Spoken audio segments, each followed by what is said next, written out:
You're about to watch the Paulie Detmurds channel. Enjoy. Welcome to the Room of Unfinished Walls. I'm Paulie Detmurds, and in this video I'm going to make 3 pizzas for my business model, trial run simulation, and it's going to be interesting. I actually took orders from 3 different people.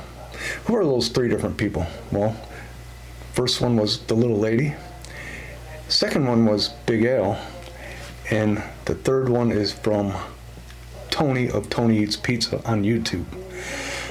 So let's get in this one, see what kind of mess I can get into. Alright, we have 2 pizza pans, of course the Lloyd's and the one from the Detroit Style Pizza Company. And we're going to start off by using that Lloyd's pan. This pizza will be the little lady's pizza using some whole milk mozzarella. Yes, I do have some brick cheese, but I didn't want to ruin it doing a little trial cook here, so that is why I'm not using the brick. Little lady wants a vegetable combo. Yeah, I get a bunch of stuff on there.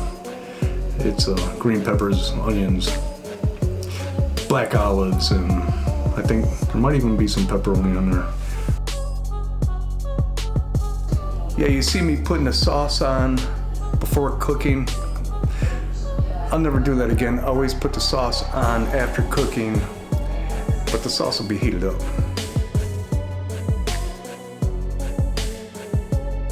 So here we go. We're gonna place it in there, and one thing I learned, I will not use this timer if I'm in a business, because the timer, you gotta look at it directly from the front. So we're breaking out the pizza that I'm making for Big Al. Big Al says he wants a pineapple and ham, and I don't have any more whole milk cheese mozzarella. So this is skim milk mozzarella. And if you're in the business, in my opinion, you don't want to be changing up products, because you're gonna get a jacked up product, possibly. This cheese is not great for making pizza. When I say this cheese, I mean cheese made out of skim milk. Yeah, here's his ham, but guess what, Big Al? It's actually turkey, sliced turkey, lunch meat. And you were just in the Philippines, Big Al, so you may have heard the term "not available, sir." So that pineapple isn't available, so I just threw in some black olives and then again put the sauce on there in the oven next to the little lady's vegetable combo. Now I'm looking for my phone, I think, because I need to set a timer. That's the other thing. Don't count on the phone for a timer. Get some timers. Buy some timers, dedicated timers, and yeah, that was a step back by doing that. Now we're just playing a waiting game for that first piece to get done so I can make the third one for Tony. And here is the little lady's pizza. Looks pretty good. We're gonna get it out of there. Now here comes the question: how long do you need to let it cool off, and at what point do you need to put it in the warmer? Building Tony's pizza, Tony ordered a classic Detroit style, which is this mozzarella, or I should say, sorry, just pepperoni pizza, which would normally be Wisconsin brick cheese. But again, I'm using mozzarella this time, skim milk mozzarella. I will never use skim milk mozzarella again for pizza making.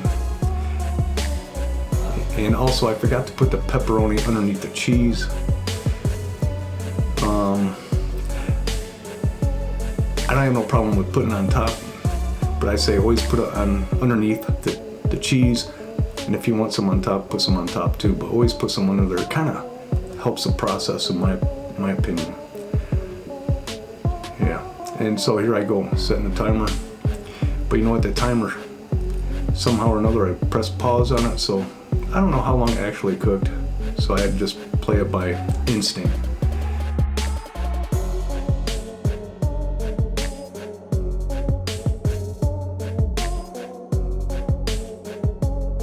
So while Tony's pizza is cooking, I decided to box up Little Lady's pizza, and I'm totally messing up because the outside crust is on the inside of the pizza now. Them 2 pieces will not fit in that box. Look at that box, I got tomato sauce on it. Yeah, Tony's pizza is done. Here's a lesson learned. I built that pizza inside of that hot pan after Little Lady's pizza was done. And look at the crust, or the cheese I should say, on the sides. A little dark, not a showstopper, but I say let it cool off a little bit. Or probably just have some more pans, Detmurds. That might help. Yeah, as I mentioned, sauce on the box, not good. So yeah, now I got these pizzas getting cold. One's just cooling off, one's already probably cold. And yeah, here I'm worried about the box. If I got a box from a pizza place and I had sauce on the side, but I'd be a little upset. I'd be like, what kind of professionals are these people? And the big takeaway here is have a good pizza building station. Yeah, I know I'm here in the studio pizza test kitchen, and I need to upgrade that. But you know what? It doesn't really matter, because if I get a food trailer, it's still going to be subject to change because the way I set it up in that trailer. Here are 2 boxes with pizzas in it. They all look pretty good. I could probably enjoy a little bit more darkness on the tops of these pizzas. So in the end, I'm very happy I did this. But I'm telling you, if I open up a business selling pizza in a trailer and I'm trying to get things right, I'm not going to be worried about a camera. And that kind of takes a lot from your abilities of doing things right. I'm glad I did this video. Very cool. A lot of things to get from this. I learned a little bit, but a lot of things to remind yourself of. Have a good pizza building station. Don't be reaching under a table. If you're bending down all day, your back's gonna hurt. Also, have more pans. More pans. You don't have to wait for another pan to cool down. You're not changing the game every time you make a pizza. You already have enough worrying about losing the temperature in a pizza oven. Product. Learn what product you like. Stick with it, because if you change it, you're gonna change the whole picture of your game, and you may ruin your entire business. Consistency. Always remember, if you want to put the pepperoni underneath the cheese, always put it under the cheese, because that's how you do it. That's your model. Stick with your model, because if you change your model, people will notice that. Favoring your business because that's how you do it. So don't be changing it up. Also, I don't think I'll ever put the sauce on top of the pizza before cooking it, because it takes away from the coloring of that top of that cheese on the pizza. From the Great Lakes State, I'm Paulie, and I thank you all for watching.